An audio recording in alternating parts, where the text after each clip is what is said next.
Mais um tapa na cara do povo brasileiro. E o pior de tudo, eles nem tentam disfarçar mais que estão escondendo a lambança de corrupção que eles têm feito ao longo dos últimos anos. Essa semana, a CPI do crime organizado aprovou a quebra de sigilo daquela empresa, Marriott, que é a empresa da qual o Dias Toffoli era sócio oculto e que recebeu 25 milhões do Vorcaro. A empresa que vendeu umas cotas do Tayaya, que tem aquela endereço de fachada que o jornalista foi lá e era a casa do filho, a casa do irmão do Toffoli, onde a mulher dele não fazia a menor ideia do que estava sendo falado ali, que nunca tinha tido empresa ali. Era um endereço de fachada. Então a CPI do crime organizado, com toda razão, de forma democrática, seguindo o regimento, aprovou a quebra do sigilo bancário dessa empresa. Causam terror em Brasília. Porque se quebra o sigilo dessa empresa, nós teríamos acesso à informação de todo mundo que recebeu dinheiro através dela.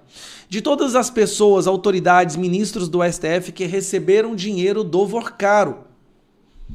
Você acha mesmo que eles iam deixar barato? Realmente você achou que eles iam deixar que fosse divulgada uma informação que mostraria o nível de criminalidade que agora predomina na nossa Suprema Corte?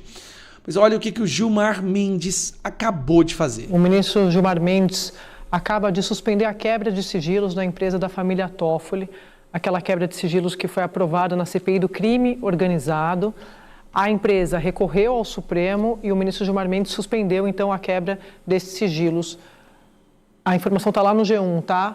A medida tinha sido aprovada na CPI, como eu contei para vocês. Para o ministro, a decisão da comissão configura o que ele chamou de, aspas, desvio de finalidade e abuso de poder. Na matéria eu estava lendo e ele diz assim, ó, que nesse sentido qualquer espécie de produção probatória, quebra de sigilo, depoimentos, elaboração de relatórios em circunstâncias desconexas ou alheias ao ato de instauração configura flagrante desvio de finalidade e abuso de poder, na medida em que a imposição de medidas restritivas só se justifica do ponto de vista jurídico quando guarda um estrito nexo de pertinência com o objeto que legitimou a criação da comissão. Então, resumindo, para o ministro Gilmar Mendes, ele não vê nenhum tipo de conexão dos fatos que estão sendo investigados sobre a empresa ali, familiar do ministro Dias Toffoli com a CPI do crime organizado. A CPI é a CPI do crime organizado. Então, à medida que você vai investigando, você vai descobrindo tentáculos do crime organizado. E um desses tentáculos foi justamente a empresa ao qual o Dias Toffoli era sócio oculto. Mentiu que não tinha sociedade, depois teve que admitir. A empresa é uma empresa de fachada, que teve um capital inicial social, acho que de R$1.000, e vendeu milhões de reais para o Vorcaro.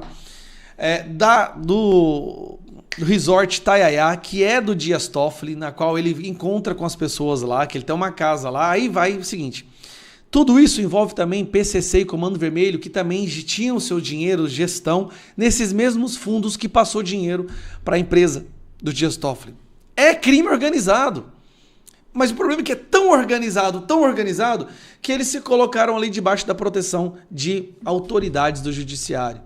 E aí o Gilmar Mendes vai e fala, olha, não vou aceitar, não é para quebrar o sigilo da empresa, pelo amor de Deus, vocês estão de brincadeira. Eu vou te falar, as informações desse sigilo bancário, elas iam derrubar a República, ou não, pelo menos o judiciário. Mas muitas pessoas grandes seriam derrubadas porque eram pessoas que recebiam dinheiro. E aí eles vão lá na cara de pau, em plena luz do dia, e soltam uma determinação, uma decisão impedindo que o sigilo seja quebrado. Ou seja, o STF está agindo para proteger o crime organizado.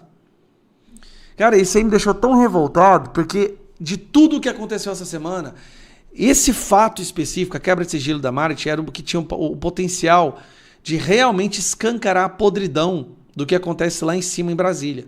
Aí o Gilmar Mendes, que faz um discurso ontem falando que um alienígena que chegasse no Brasil ia pensar que tudo era culpa do STF, ataca a Lava Jato, defende o inquérito das fake news, vai e solta essa suspensão. Cara, se a gente não fizer a maioria no Senado, o Brasil jamais voltará a ser um país com futuro.